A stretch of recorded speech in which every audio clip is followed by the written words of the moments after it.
Welcome back to CTV Morning Live. Chrissy Van joining you on what's been a tough assignment today. I've traveled over to Vancouver Island, exploring the beautiful wine region of the Cowichan Valley. We have now arrived at Unsworth Vineyards, and Dan, beautiful scenery around here. It's a very young wine region, really just starting as an experiment in the 1980s, and it has blossomed.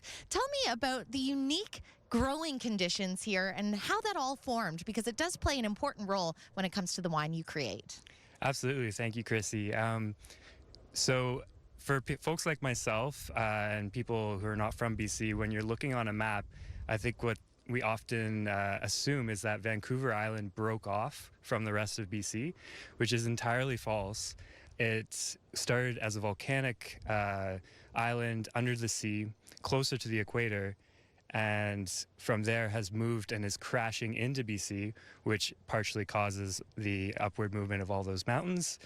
And then from there, you get all the marine sediments causing sedimentary layers in the terroir. And more recently, you get a sort of a glacial till creating all this gravel from all those base rock layers.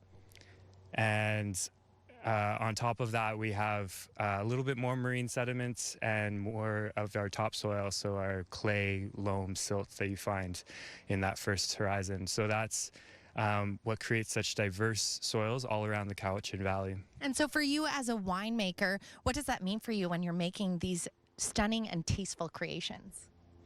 Well, it's part of how the vines grow. So they're taking all that minerality from the soil and bringing it into the wines, creating these electric palettes, as well as it just helps with knowing what kind of soils you have for the vines, so whether they're more vigorous or less vigorous, and how they actually grow. Well, Dan, I love the way you put it, the electric palettes. Shall we start with this rosé? Cheers. Remember that you can search and savor your way by traveling to winebc.com. Take part in the Search and Savour, and you could be winning a BC wine getaway. Another cheers there, Dan.